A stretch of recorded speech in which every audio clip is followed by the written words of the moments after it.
السلام عليكم ورحمة الله. أهلا بيكم في فيديو جديد.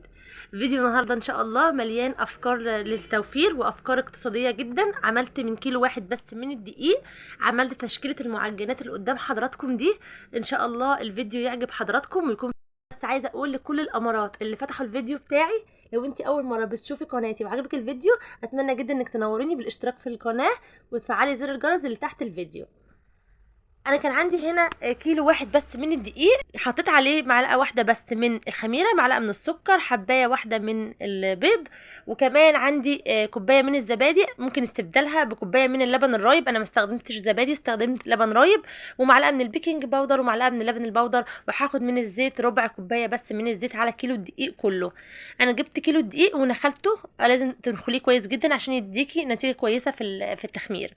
وبعدين حطيت كل المكونات الجافه كلها مع بعض، البيكنج باودر مع اللبن البودر، معلقه معلقه صغيره من البيكنج باودر ورشه من الملح. وهبدا بقى ان انا احط المكونات السائله كله على بعضه. بعد ما قلبت المكونات الجافه هحط بيضه، وهحط كوبايه اللبن الرايب، وكمان هضيف عليها ربع كوبايه من الزيت، وهقلب كل الكلام ده كله مع بعضه.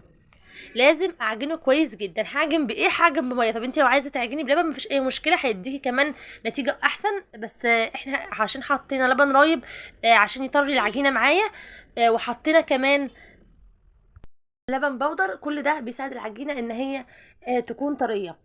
فانا عجنت بميه، بعد ما عجنتها كويس جدا ادتني عجينه طريه ما بتلزقش. نقلتها في بوله تكون غويطه شويه عشان اديلها فرصه ان هي تخمر، وحطيت على وشها شويه من الزيت علشان ما كل مره بتلزق معايا في المفرش السيليكون اللي بغطي العجين بيه.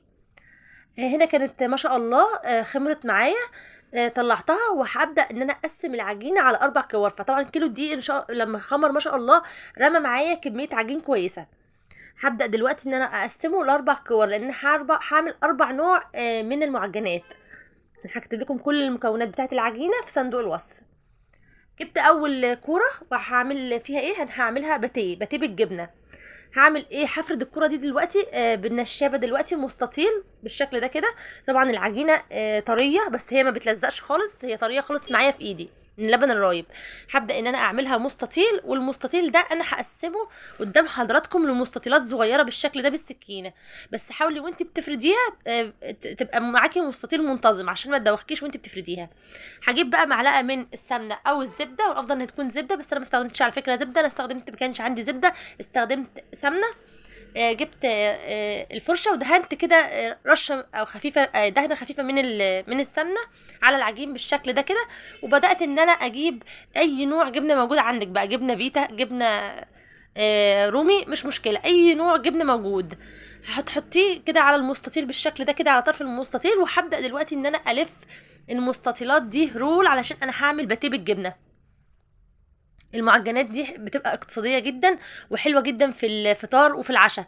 ممكن كمان الأطفال اللي بيتعبونا، اللي هم في مرحلة الابتدائي اللي بيتعبونا في الأكل، ممكن ياخدوها معاهم في اللانش بوكس، بتبقى حلوة جدا وهم بيفرحوا بيها وبشكلها. بعد كده هبدأ ان انا الفها رول واحطها في صينية تكون مدهونة بدهنة خفيفة من الزيت، علشان هي انا هسيبها تخمر تاني في الصينية، فمش عايزاها تلزق في الصينية، فهدهنها دهنة خفيفة من الزيت.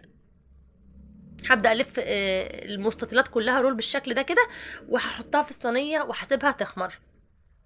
لازم تسيبيها تخمر مرتين، لأن الخمران ده هو اللي بيطريها وبيدي النتيجة المطلوبة، بيخليها حلوة خالص في الآخر. اهو هنا بعمل الكمية كلها مع بعض، بحطها في الصينيه كلها. هتعمل معايا كميه باتيه حلوه جدا. طبعا انت لو عايزه تعملي اكتر من بنص العجينه كلها باتيه، هيرمي معاكي كميه في منتهى الجمال، يعني كميه ما شاء الله تكفي. ده كان شكله. هبدا دلوقتي بقى ان انا اشتغل في الجزء التاني من العجينه او الكره التانية. هبدا ان انا افردها دايره على المفرش السيليكون بالشكل ده كده. انا هعمل فيها ايه؟ هعمل كرواسون بالجبنه. ممكن نحشيه شوكولاته ماشي، بس انا ما كانش عندي شوكولاته، عشان كده اخترت ان انا احشيه بالجبنه الرومي. جبت العجينه وفردتها دلوقتي، ما خليتهاش سمكها لا رفيع قوي ولا سمكها تخين. هعملها كده، هفردها كده قدامي دايره. وهبدا برضو بنفس الطريقه ان انا ادهنها بدهنه من الزبده او السمنه. انا دهنتها دهنه خفيفه من السمنه، علشان الدهنه اللي انا بدهنها دي هي اللي بتديني التوريقه المطلوبه، اللي هي انا طبعا اي حاجه بعملها رول او بتنيها على بعضها كده، بلفها على بعضها. لازم ادهنها علشان الماده الدهنيه اللي انا بحطها فيها الزبده او السمنه هي اللي بتديلها التوريقه المطلوبه. بدات بقى ان انا اقسمها لمثلثات كده بالسكينه، واحط الجبنه على طرف المثلث، وابدا الفها رول بالشكل اللي قدام حضراتكم ده. بعد كده جبت صينيه برضو دهنتها دهنه خفيفه من الزيت، وبعدين هبدا ان انا احط فيها الكرواسون بتاعي. ممكن ان انا استبدل الجبنه الرومي اللي انا حطيتها دي بشوكولاته، بقطع من الشوكولاته، طبعا الشوكولاته الخام بتاعه المطبخ العاديه هتدي معايا برضو نتيجه حلوه جدا، وهيبقى باتيه، هيبقى اسفه كرواسون بالشوكولاته، هيبقى حلو جدا. كل الكميه عملتها بالشكل ده، وبرضو هسيبها تخمر تاني معايا، لازم اسيبها تخمر. ما شاء الله بيدي كميه حلوه جدا. طبعا هنا انا حطيت صينيه كنت عاملاها في اليومين الحر اللي فاتوا دول، فكانت العجينه ما شاء الله بتخمر بسرعه جدا. هنا بقى انا جبت الكوره اللي هي التالتة معايا من العجينه، انا كنت مقسمه العجينه على 4 كور، الكوره التالتة هعمل ايه؟ هعمل من العجينه دي عيش فينو. ايوه قسمتها لكور صغيره كده، 8 او 9 كور صغيرين.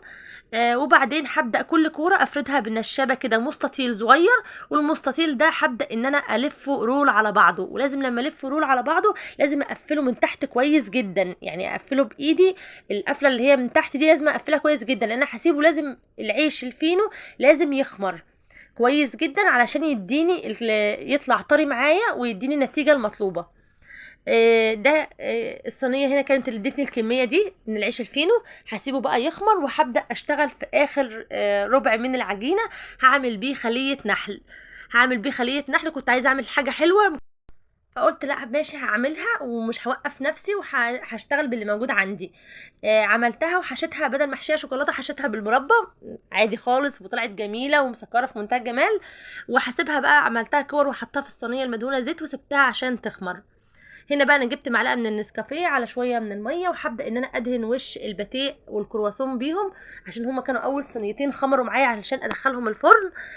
وبعدين هجيب سمسم واحطه فوق الوش بتاع الباتيه بالشكل ده، ولكن الكرواسون انا دهنته كده بالنسكافيه والميه كده مع بعض كده، دوبتهم مع بعض ودهنتهم ودخلتهم الفرن على درجه حراره ازيد من المتوسطه، ازيد من 200 بشويه. حطيتهم فوق على الشبكه من فوق. ادتني اللون ده. انا ما دهنتش الوش بيض خالص، العيش الفينو زي ما حضراتكم شايفين طري جدا، وده الكرواسون بالجبنه هو طري خالص، عامل يعني في منتهى الجمال. اللبن الرايب مطريه، ودي خليه النحل، طبعا هي كلها عشان خمرت فلزقت كلها في بعضها، كانت في منتهى الجمال. وده الباتيه، وده الفيديو بتاع النهارده. ولو كان عجبك الفيديو واستفدتي ولو بمعلومه بسيطه منه، اتمنى جدا انك تدعميني باللايك وتنوريني بالاشتراك في القناه، وتفعلي زر الجرس اللي باللون الاحمر تحت الفيديو عشان يوصلك كل جديد من فيديوهاتي. السلام عليكم ورحمه الله وبركاته.